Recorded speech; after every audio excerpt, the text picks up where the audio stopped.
Welcome बच्चों। आज हम लोग पढ़ेंगे नाउन्स और जेंडर। जेंडर का मतलब होता है लिंग, यानी आप लोग जैसे हिंदी में पढ़ते हैं ना स्त्रीलिंग एंड पुल्लिंग, इस तरह से इंग्लिश में इनको बोला जाता है जेंडर। और जेंडर 4 प्रकार के होते हैं इंग्लिश में। एक होता है मैस्कुलिन जेंडर।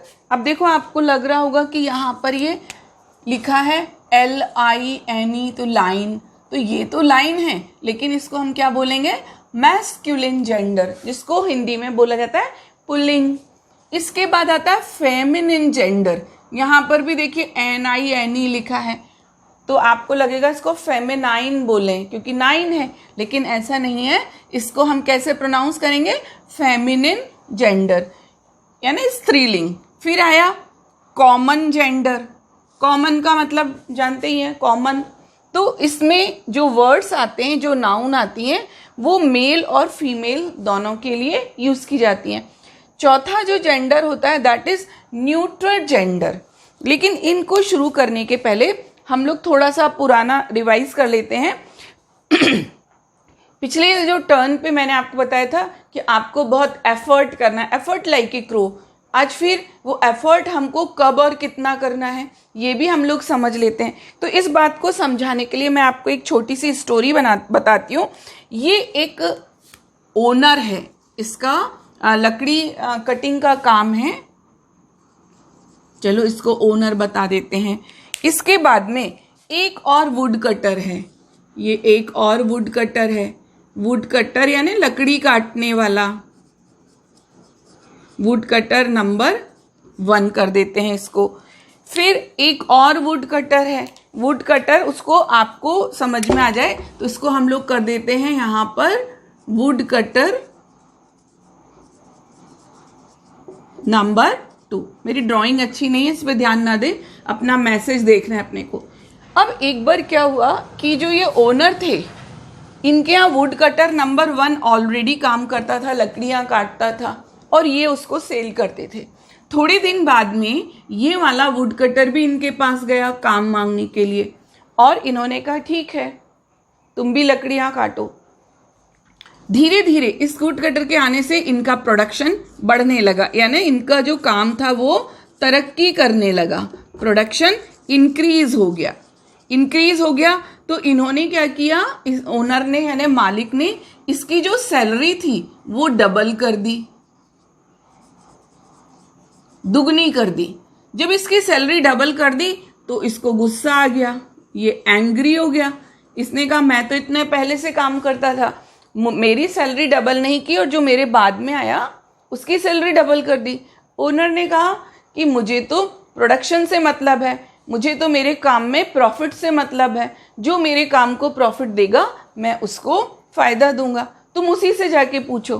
तो इसने, जो ये वुड कटर नंबर 1 था, ये नंबर 2 के पास गया और उससे पूछा कि तुम अपना काम इतनी फास्ट कैसे कर लेते हो, इतना सारा काम एक दिन में कैसे कर लेते हो। तो इसने कहा, बच्चों जो कुछ भी कहा वो हमारे लिए बहुत ध्यान देने वाली बात है। इस वुड कटर ने कहा कि जब मैं एक बार एक पेड़ को काटता हूँ, एक लकड़ी को काटता हूँ, पेड़ को नहीं लकड़ी को काटता हूँ, उसके बाद में जो मेरी ये कुल्हाड़ी है ना, इसको इंग्लिश में बोलते हैं एक्स, मैं इसको शार्प कर लेता हूँ, और शार्प करने के बाद में फिर दोबारा लकड़ी, तो उससे क्या होता है कि वो उसके एजेस, उसके किनारे पैने होने से मेरा काम फास्ट हो जाता है। बस, तो हमको भी क्या करना है, एफर्ट के लिए, हमको भी लैंग्वेज को सीखने के लिए अपने एजेस को कैसा करना है, शार्प करना है। एजेस को मतलब जो हमारे एफर्ट हैं, जो हमारे प्रयास हैं, उनको शार्प करना है, उनको तेज करना है। अब वो तेज कैसे हो, हमको क्या करना है, जो हमने लास्ट टर्न पर रिवाइज किया। आप ये मत सोचिए कि अब आज मैम आएंगी तो आज हम बताएंगे या आज पहले पढ़ लेंगे, ऐसा नहीं है। आप जो आपने लास्ट टर्न पे पढ़ा उसको अगले दिन रिवाइज कीजिए। फिर ये हम अपने एजेस को, अपने किनारों को, ये जो है ना एक्स, इसकी तरह, इस वुड कटर की तरह हमको यहाँ पर इनको मेमोराइज करना है। हर दिन इन पर प्रैक्टिस करनी है। जो भी होमवर्क दिया है वो होमवर्क तक नहीं, आपको जो उसमें और नया समझ में आ रहा है, आप वो करें। आप यहाँ से यहाँ तक हमको बैठे नहीं रहना है। तो ये हमारे एफर्ट्स को, जो हमारे प्रयास हैं, उन प्रयासों को हमको स्पीड देनी है, तब जाके हम एक लैंग्वेज पर अपनी कमांड पा पाएंगे। तो ये हमारे एफर्ट्स पर आपको इस तरह से प्रयास करना है, इस तरह से कोशिश करनी है। ये मैंने आपको एक छोटी सी स्टोरी के द्वारा आपको समझाया। और अब हम लोग पढ़ते हैं जेंडर। तो जेंडर में मैस्कुलिन जेंडर, मैस्कुलिन जेंडर में हिंदी में क्या बोलते हैं? मैस्कुलिन जेंडर को पुल्लिंग बोलते हैं। तो जितने भी वर्ड्स हैं जो कि मेल को बतलाते हैं, यानी पुरुष को बतलाते हैं, वो क्या कहलाएंगे? Masculine gender. चलो एग्जाम्पल लिख देते हैं। जैसे बहुत आसान है, बॉय हो गया, मैन हो गया, फिर एनिमल में ले लें तो लॉइन हो गया, किंग, बुल। ठीक, इसी तरह से अब दूसरा आया फेमिनिन, जो कि फीमेल के बारे में बताता है, यानी स्त्रीलिंग के बारे में बतलाता है। उसको क्या बोलेंगे? Feminine gender. अब फेमिनिन के एग्जाम्पल ले लेते हैं, यहीं से ले लो। बॉय से गर्ल, मैन से वुमन, लॉइन, लॉइनेस हो जाएगा, किंग का क्या हो जाएगा? क्वीन हो जाएगा, बुल का हो जाएगा काउ। और बहुत सारे एग्जाम्पल हैं, ये आप लोगों को समझाने के लिए हैं। तो ये हो गया फेमिनिन जेंडर। अब आया कॉमन जेंडर। कॉमन जेंडर क्या होते हैं? ऐसे जेंडर जिनमें कि मेल और फीमेल दोनों रहते हैं। जैसे कि आपको मैं एग्जांपल दूं, टीचर। तो टीचर से वो महिला टीचर भी हो सकती है और पुरुष टीचर भी हो सकता है। स्टूडेंट, एक बॉय भी स्टूडेंट हो सकता है, गर्ल भी स्टूडेंट हो सकती है। तो ये ऐसे वर्ड हैं। डॉक्टर है, ठीक, इंजीनियर है, लॉयर है, जज हैं। ये सारे वर्ड्स क्या हैं? ये सारे वर्ड्स मेल और फीमेल दोनों के लिए उपयोग किए जाते हैं। जैसे कि हम लोग यहाँ पर लिख लें, टीचर, स्टूडेंट, डॉक्टर, जज, मैजिस्ट्रेट,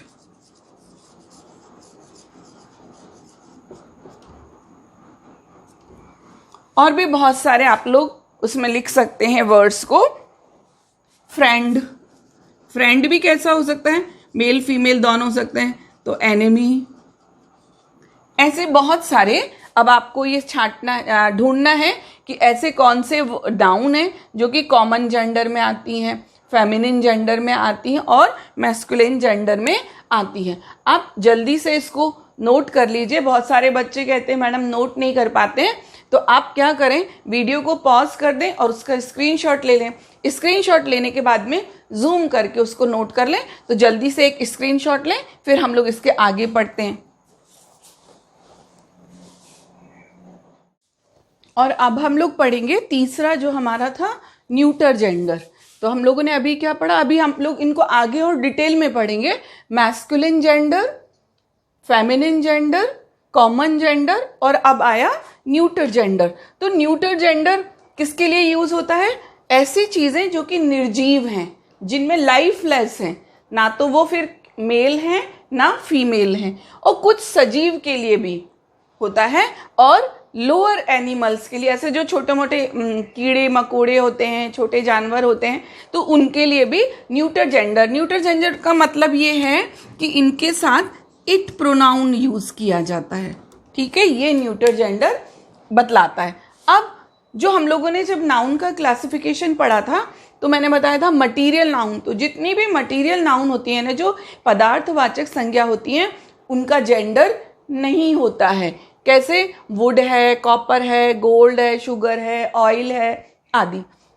फिर पढ़ा कि निर्जीव। तो निर्जीव में आप अपने चारों तरफ देखिए क्या क्या निर्जीव चीजें हैं, बुक है, पेन है, टेबल है, चेयर है, पेंसिल है, वॉटएवर जो भी, तो वो सब किस में आ जाएंगे, न्यूटर जेंडर। यानी जब आप इसके साथ प्रोनाउन का यूज करेंगे तो या तो इट लगाएंगे, इट्स लगाएंगे, या इटसेल्फ, जो भी वहां पे रिक्वायर है।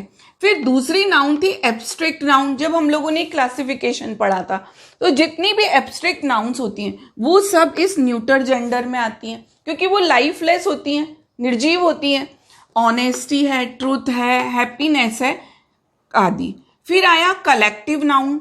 ये भी हम लोगों ने नाउन का क्लासिफिकेशन पढ़ा था, तो उसमें देखा था कि जो कलेक्टिव नाउन है जैसे क्लास है, टीम है, ज्यूरी है, तो आपको लगेगा कि क्लास में तो बच्चे हैं, स्टूडेंट्स हैं, फिर ये निर्जीव क्यों हो गई। लेकिन यहाँ पे स्टूडेंट्स की बात नहीं हो रही, यहाँ पे क्लास की बात हो रही है, पूरे ग्रुप की बात हो रही है, समूहवाचक संज्ञा की बात हो रही है।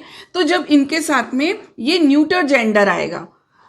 अब आया लोअर एनिमल्स, छोटे मोटे कीड़े मकोड़े, आजकल बिजली के कीड़े आ जाते हैं, बारिश के कीड़े आ जाते हैं, तो उनके लिए भी इट यूज किया जाता है न्यूटर जेंडर। जैसे एंट है, स्नेक है, ग्रासहोपर है, बीटल है। और जो बेबी यानी बहुत छोटा बच्चा है, इन्फेंट है, नवजात यानी अभी हुआ है, तो उसको भी कहीं पर आप लिखा देखेंगे कि उसके लिए भी न्यूटर जेंडर यानी इट का यूज किया गया है, तो वो गलत नहीं है। तो वहां पर भी जो कुछ सजीव, जो मैंने कहा था ना, तो कुछ सजीव में बेबी है, इन्फेंट है, कहीं कहीं चाइल्ड, यानी चाइल्ड का मतलब भी बहुत छोटा बच्चा, कुछ डेज का या कुछ मंथ का, तो उसके लिए भी न्यूटर जेंडर का यूज किया जाता है। तो आप लोग फिर से एक बार रिवाइज कर लें। न्यूटर जेंडर में लाइफलेस, ऐसे ऑब्जेक्ट जो लाइफलेस होते हैं वो आते हैं, कुछ सजीव भी आते हैं, यानी कुछ उसमें ऐसे भी आते हैं जिनमें की लाइफ है, और कुछ लोअर एनिमल्स भी आते हैं। जैसे हम लोगों ने मैस्कुलिन में लॉइन पढ़ा, टाइगर पढ़ा, और उसका फेमिनिन बना दिया लॉइनस टाइग्रेस, तो उनको यहां नहीं रखते। लोअर एनिमल जो छोटे मोटे कीड़े मकोड़े हैं वो न्यूटर जेंडर में आते हैं। और न्यूटर जेंडर में मटीरियल नाउन्स हैं, वो सब न्यूटर जेंडर में आती हैं। एब्स्ट्रैक्ट नाउन है वो न्यूटर जेंडर में आती हैं। कलेक्टिव नाउन्स हैं वो न्यूटर जेंडर में आती हैं। तो आप इसको जल्दी से नोट करें। इसके बाद में हम लोग सीखेंगे कि जेंडर को चेंज करने के रूल्स क्या हैं। जल्दी से नोट कीजिए इसको। अब हम लोग बनाएंगे मैस्कुलिन से फीमेल को बदलना। तो इसमें कि मैस्कुलिन जेंडर से फेमिनिन जेंडर में बदलने के लिए बिल्कुल अलग शब्द को यूज किया जाता है। वैसे आप लोग इन सारे वर्ड से पहले से ही परिचित हैं, चाहे छोटी क्लास के बच्चे हो, 6 to 8 वाले, लगभग सारे वर्ड्स ऐसे हैं जो कि वो उनके टेक्स्ट बुक में या जब भी उन्होंने अंग्रेजी पढ़ी तो वो आए हैं, वो उनसे परिचित हैं। जैसे कि बॉय, बॉय का फेमिनिन क्या हो जाएगा, girl. Brother, sister. Bull, cow. Ox का भी काउ होता है और बुल का भी काउ होता है। ऑक्स यानी बैल, बुल यानी सांड, लेकिन दोनों का जो फेमिनिन जेंडर होता है that is cow. Cock, hen. मुर्गा, मुर्गी। Dog, bitch. Drake, duck. Duck यानी बतख, तो जो उसका पुलिंग वाला जो नर बतख है उसको बोलेंगे ड्रेक, और मादा यानी स्त्रीलिंग जो फीमेल डक है उसको बोलेंगे duck. Father, mother. Gentleman, lady. Horse, mayor, घोड़ा, घोड़ी। Husband, wife. ये हम लोग क्या पढ़ रहे हैं, मैस्कुलिन जेंडर से उसका फेमिनिन जेंडर क्या होता है। यानी एक साइड आपको ऐसे वर्ड दिए जो पुलिंग है उनका स्त्रीलिंग बनाना है। लॉर्ड, लेडी, हाँ, king, queen. Sir, madam. Son, daughter. Uncle, aunt. Wizard, witch. Witch का मतलब होता है जादूगरनी, और उसका जादूगर मैस्कुलिन जेंडर। तो ये ऐसा, ये इसमें कोई रूल नहीं है, केवल एंटायरली डिफरेंट वर्ड यूज किए जाते हैं, बिल्कुल अलग शब्द मैस्कुलिन से, चाहे हमें फेमिनिन में कन्वर्ट करना हो और चाहे फेमिनिन से मैस्कुलिन में कन्वर्ट करना हो, बदलना हो, तो उसके लिए आपको कोई सफिक्स नहीं लगाना पड़ता है, केवल दूसरे शब्द से ही वो रिप्लेस होते हैं। तो इनको आप जल्दी से नोट करें ताकि जो अगला रूल है कि किस तरीके से हम मैस्कुलिन को फेमिनिन में या फेमिनिन को मैस्कुलिन में बदल सकते हैं नाउन्स को, वो पढ़ेंगे। जल्दी से नोट कीजिए आप इसको। और अब हम लोग देखते हैं नाउन्स के जेंडर को चेंज करने के लिए अगला नियम। ये नियम कहता है कि सफिक्स कौन से वर्ड्स होते हैं? सफिक्स वो वर्ड्स होते हैं जो कि नाउन के अंत में जोड़ते हैं। तो यदि हम नाउन के एंड में ESS लगा दें या INE लगा दें, तब उसके नाउन का जेंडर को मैस्कुलिन से फेमिनिन किया जाता है। तो पहले INE वाला देखो बहुत ही कॉमन है, हीरो, तो हीरो से क्या किया? हीरोइन, INE लगा दिया, तो ये मैस्कुलिन से फेमिनिन जेंडर में इसका जेंडर चेंज हो गया। अब आया ESS, तो लॉइन, लॉइनेस, शेर, शेरनी, होस्ट, होस्टेस। होस्ट किसको कहते हैं? मेजबान। जब हम कहीं जाते हैं तो जो हमारी खातिरदारी करता है वो क्या कहलाता है? होस्ट। और उसका फेमिनिन क्या हो जाएगा? होस्टेस। प्रिंस, प्रिंसेस, देखिए ESS लगा। प्रीस्ट यानी पादरी, प्रीस्टेस। अब अगला नियम है कि वॉवल में यदि आखिर में वॉवल आ रहा है तो उसको आखिरी जो लेटर है उसके पहले वॉवल आ रहा है तो उस वॉवल को ड्रॉप कर देते हैं, उसको हटा देते हैं। कैसे? देखो आपको यहाँ पे समझ में आएगा। वेटर, वेटर की स्पेलिंग क्या है? WAITER। अब आर के पहले ये वॉवल आया तो हम इसको जब इसका फेमिनिन जेंडर बनाएंगे तो इस ई को हटा देंगे, तो इसका क्या हो जाएगा? WAIT, और ई हट जाएगा तो यहाँ हो जाएगा आर। अब इसमें हम जोड़ देंगे ESS। वेट्रेस, वेटर होता है ना, रेस्टोरेंट में जाते हैं तो वहां पे जो खाना सर्व करते हैं या जो भी हम मंगवाते हैं वो सर्व करते हैं, उनको वेटर कहा जाता है। तो वेटर, वेट्रेस।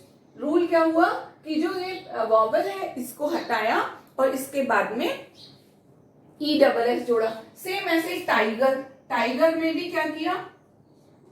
TIGER, tiger. अब ये वॉवल को हम हटा देंगे तो ये क्या बन जाएगा?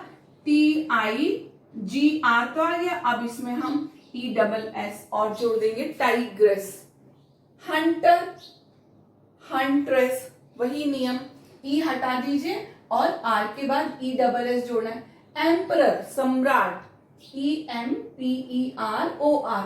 अब इसमें दो वॉवेल है, दोनों को हटा देते हैं। एम्प्रेस, ई भी हटा दें, ओ भी हटा दें, तो क्या हो जाएगा? EMPR और हो जाएगा ESS। तो इस रूल में हमने यहाँ पर एक्चुअल में 3 नियम पढ़े। कौन से पढ़े? एक तो सिंपल ESS लगाना, जैसे कि लॉइन में लॉइनेस, होस्ट में hostess, Prince, princess, priest, priestess. फिर क्या किया? हाँ, INE लगाना, जैसे हीरो है तो उसका फेमिनिन जेंडर करने के लिए क्या किया? INE लगा दिया। फिर जिनमें के वॉवल है तो वॉवल को ड्रॉप करके ESS लगाना है। Emperor, empress, waiter, waitress, tiger, tigress, Hunter, huntress, actor, actress. ये मैंने एक्सप्लेन किया था। तो इन तीनों को, जो 3 रूल हैं, इनको आप इसको पूरे को नोट कर लीजिए। इसके बाद हम लोग आगे का पढ़ते हैं।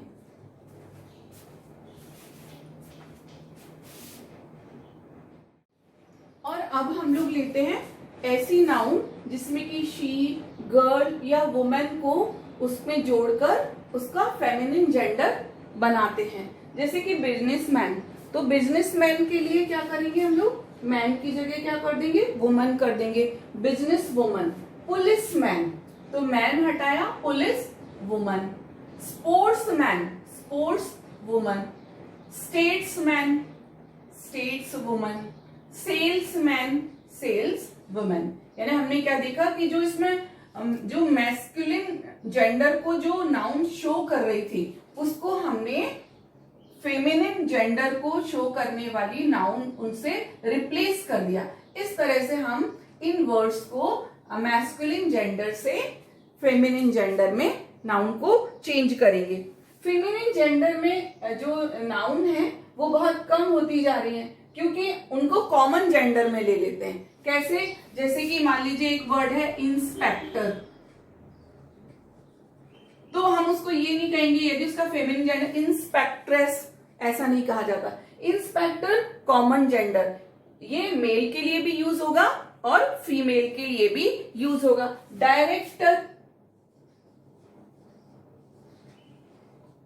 तो यहां पे आपकी वॉवेल को रिप्लेस नहीं, डायरेक्ट्रेस नहीं, डायरेक्टर ये कॉमन जेंडर हो गया, यानी मेल के लिए भी यूज किया जाता है, जो अब मॉडर्न इंग्लिश है, मेल और फीमेल दोनों के लिए ही डायरेक्टर, इंस्पेक्टर, पोएट, पहले पोएट, आजकल दोनों के लिए ही पोएट वर्ड, पोएटेस नहीं, ये कॉमन जेंडर, यानी for male and female, poet. Author, लेखक, वैसे तो इसको कहीं कहीं पर ऑथरेस, लेकिन ये बहुत ही अब अनकॉमन है, कॉमन जेंडर ही यही यूज किए जाते हैं दोनों के लिए, मेल और फीमेल के लिए। तो ये आप लोग नोट कर लीजिए कि हम लोगों ने मैस्कुलिन को फेमिनिन जेंडर में चेंज करने के लिए जो मैस्कुलिन नाउन थी, जो वर्ड्स थे जो कि मैस्कुलिन शो करते थे, उनको हमने किस में रिप्लेस कर दिया, वहां पर फेमिनिन नाउन में रिप्लेस कर दिया। इस तरह से ये वर्ड बन गए फेमिनिन जेंडर। जल्दी से नोट कीजिए। और अब हम देखते हैं कि जो करंट इंग्लिश है, आजकल इंग्लिश में बहुत सारे ऐसे मैस्कुलिन नाउन्स हैं जिनको कि पर्सन से रिप्लेस कर दिया। जैसे अभी आप लोगों ने पढ़ा ना, बिजनेसमैन, बिजनेस वुमन, तो इनको कॉमन जेंडर कर दिया।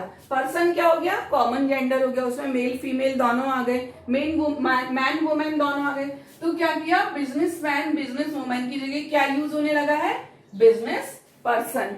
इसी तरीके से न्यूज मैन, न्यूज वुमन, तो इसकी जगह क्या यूज होने लगा है, न्यूज पर्सन।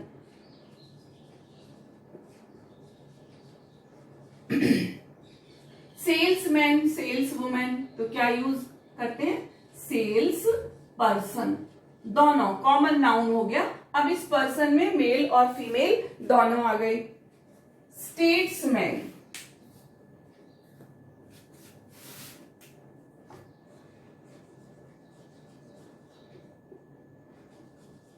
स्टेट्समैन या वुमन, तो इसकी जगह क्या हो जाएगा, स्टेट्स पर्सन, प्रवक्ता जिसको बोलते हैं ना, स्टेट्स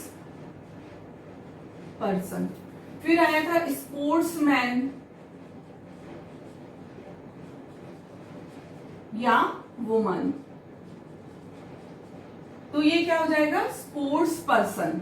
यानी अब हमको पर्सन से ही क्लियर हो जाएगा कि इसमें दोनों हैं,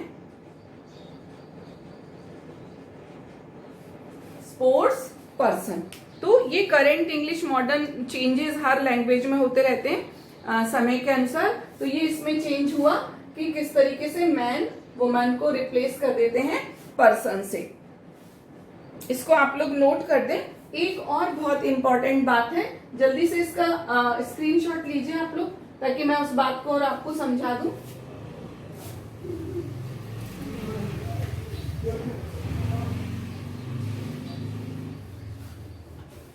कुछ वर्ड इंग्लिश में ऐसे होते हैं जो कि जिसमें सफिक्स शिप लगाते हैं, ठीक, शिप, लेकिन ये शिप वर्ड केवल मैन के साथ लगता है। जब आप इसको चेंज करें तो ये मत समझिएगा कि इसमें आपको वुमेन करना पड़ेगा। कैसे, जैसे मैं एक एग्जांपल बताती हूँ, स्पोर्ट्समैनशिप, ये हम लोग के इंग्लिश में बहुत आता है, जब भी कोई प्लेयर वाला है जिसमें गेम होता है, स्पोर्ट्समैनशिप, ठीक। आपने यहां पर शिप लगाया तो आप ये ना समझे कि अब हमको ये मैन बदलना पड़ेगा, यानी स्पोर्ट्स वुमनशिप, स्पोर्ट्समैनशिप नहीं, ये कॉमन जेंडर है, दोनों के लिए यूज होता है स्पोर्ट्समैनशिप, यानी कि खेल की भावना। सेल्समैनशिप,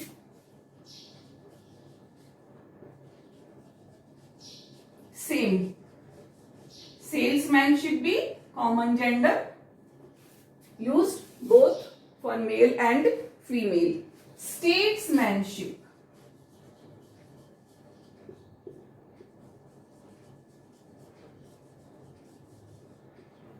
बात हमको यहाँ पर ये याद रखनी है कि यहाँ पर इस मैन को वुमन से रिप्लेस नहीं करना है, ठीक है, कि जो शिप सफिक्स है वो मैन के साथ ही यूज होता है, वुमन के साथ नहीं होता। एक बहुत अच्छा सा वर्ड है क्राफ्टमैनशिप।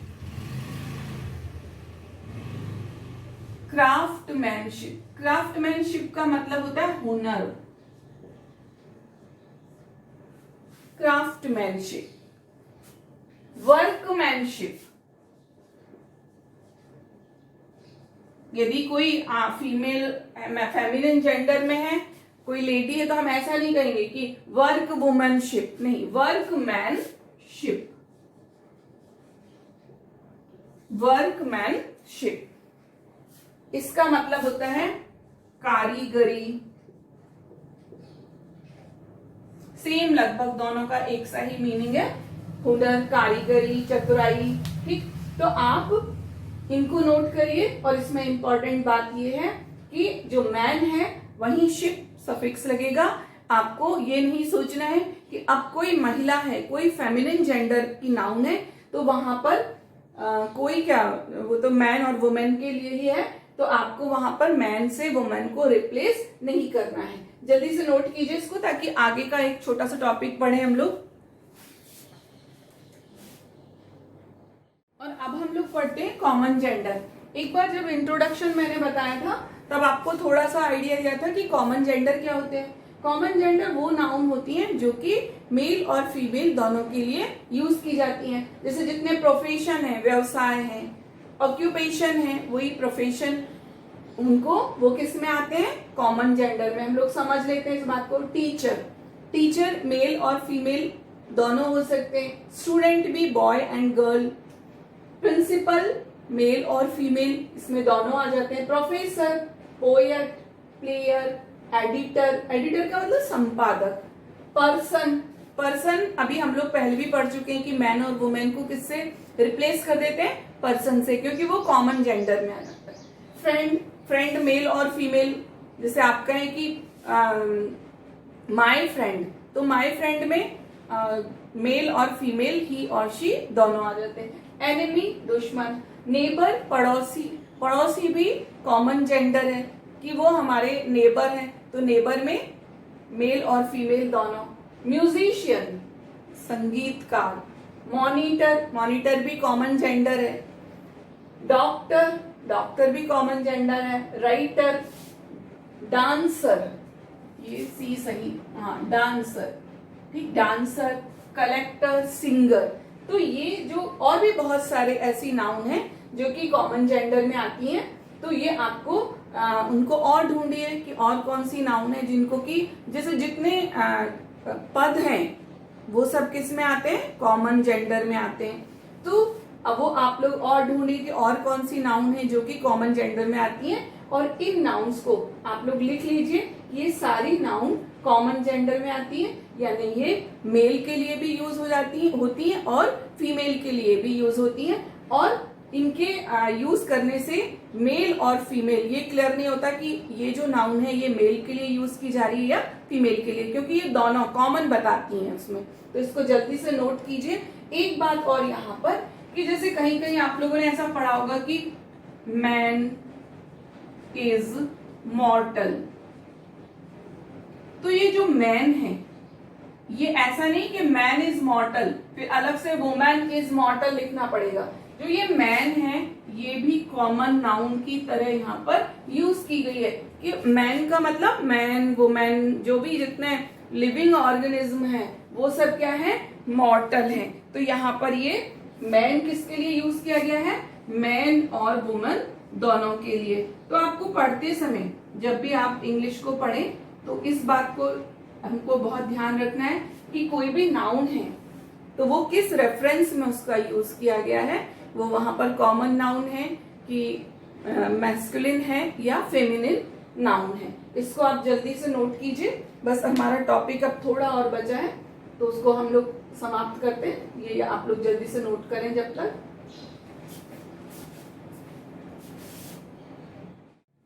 और अब हम लोग पढ़ेंगे कि कहीं कहीं आप लोगों ने अपनी पोयम में खासकर देखा होगा, जो आपकी बुक की पोयम है कि उसमें जो नॉन लिविंग ऑब्जेक्ट के साथ में हिज लगा रहता है, हिम लगा रहता है, या ही लगा रहता है, या शी लगा रहता है, हर लगा रहता है, तो आप उसमें देखेंगे कि जो वो पोयम रहती है उसमें, या पोयम या प्रोज में भी, टेक्स्ट में भी क्या किया जाता है, जो नॉन लिविंग ऑब्जेक्ट होते हैं उनको पर्सोनिफिकेशन कर देते हैं। उनका पर्सोनिफिकेशन मतलब उनको एक ह्यूमन बीइंग मान लेते हैं, एक मानव की तरह मान लेते हैं। जैसे कि आप लोगों ने कई बार पेपर में या न्यूज में भी पढ़ते होंगे कि सूर्य ने अपना तेवर दिखाए, सूरज ने अपने तेवर दिखाए। तो तेवर कौन दिखाता है? तेवर तो जो लिविंग सजीव होते हैं वो दिखाते हैं, सूरज तो सजीव नहीं है। लेकिन उस समय क्या किया सेंटेंस में कि सूरज को उसको पर्सोनिफाई कर दिया, उसको एक इंसान का स्वरूप दे दिया। तो जब उसको इंग्लिश में आप देखेंगे कि ही वर्ड यूज किया जाता है, लेकिन ही नहीं होना चाहिए। लेकिन उस समय क्या किया, उसकी जो क्वालिटीज हैं उसको एक पर्सोनिफिकेशन, मानवीकरण कर दिया गया उसका। कि अब मानवीकरण कैसे होता है कि यदि देखिए जो एक ऐसा माना जाता है कि जो मैस्कुलिन जेंडर है वो कौन सी क्वालिटी शो करता है? स्ट्रेंथ, ताकत को, वेलर यानी साहस को, करेज को, वही साहस, वॉयलेंस और पावर। तो यदि इन क्वालिटीज को शो करना है, जो हमारे नॉन लिविंग ऑब्जेक्ट हैं वो यदि इन क्वालिटीज को शो करते हैं पर्सोनिफिकेशन के द्वारा, मानवीकरण के द्वारा, तो क्या करते हैं फिर आप उनको देखेंगे किताब में, आपकी बुक में, या कोई भी पोयम पढ़े या कहीं पे भी पढ़े तो उनके लिए फिर ही का यूज किया जाता है, या हिज का यूज। जैसे कि द सन, एक एग्जाम्पल लें, द सन को कर देते हैं द एंग्री सन। अब सन कभी एंग्री होता है क्या? नहीं होता। लेकिन अब ये है कि उसको हमने पर्सोनिफाई कर दिया, उसका मानवीकरण कर दिया। The angry sun marched off, the angry sun marched in the sky, off ने इन द स्काई।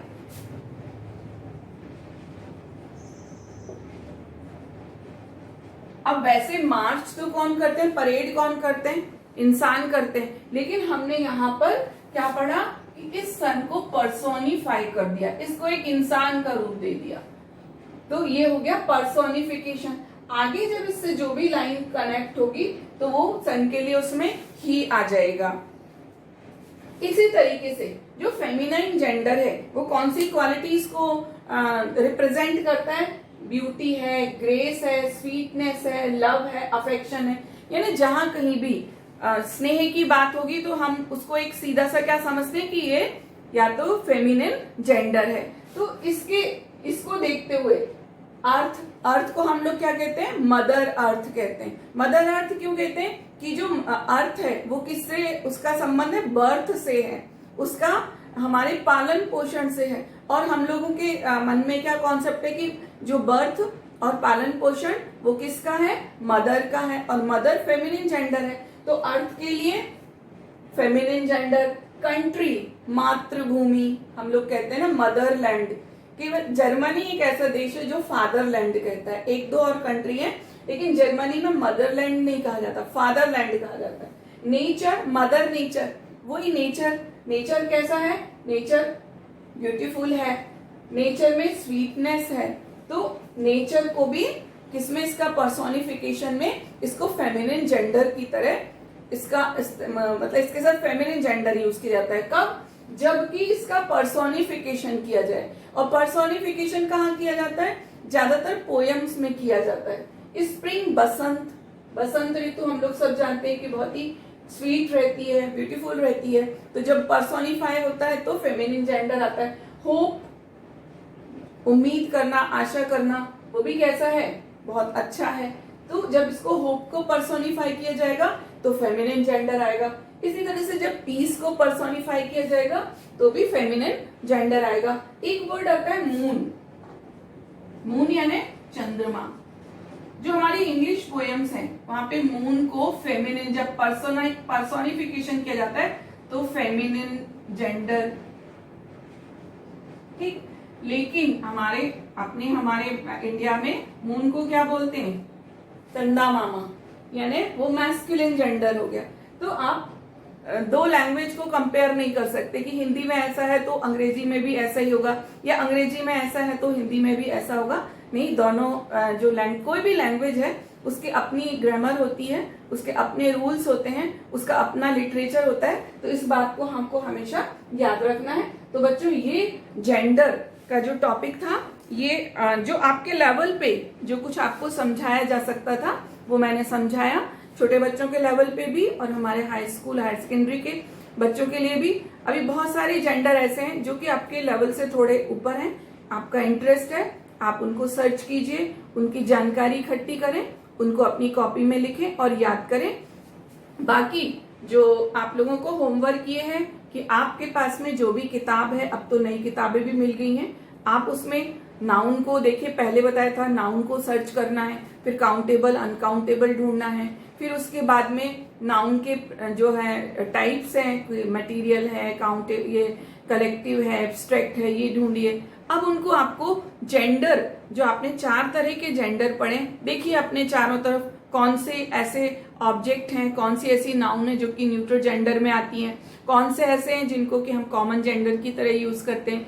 फिर फेमिनिन, जो मैस्कुलिन जेंडर से फेमिनिन जेंडर में कैसे बदल सकते हैं, ये आपको कैसे बदलते हैं, इन वर्ड्स पे प्रैक्टिस करनी है। और सब कुछ प्रैक्टिस किस पर है, एफर्ट पर है। और एफर्ट के लिए मैंने आपको वही स्टोरी बताई कि आप अपने एजेस को शार्प कीजिए, हमें अपने जो किनारे हैं उनको शार्प करना है, वुड कटर के कुल्हाड़ी की तरह। कैसे, लगातार प्रैक्टिस करके। ऐसा नहीं कि आज पढ़ा 4 दिन बाद याद करेंगे, तो निश्चित रूप से वो आपका भी वही हाल होगा जो फर्स्ट वुड कटर का था। तो हमको कंटिन्यूअस जो आज पढ़ा है हम उसको आज शाम को फिर से रिवाइज करें, फिर कल करें, ताकि वो हमको हमारी मेमोराइज हो जाए, हमारी मेमोरी में स्टोर हो जाए वो, और वो हम ना भूल पाए।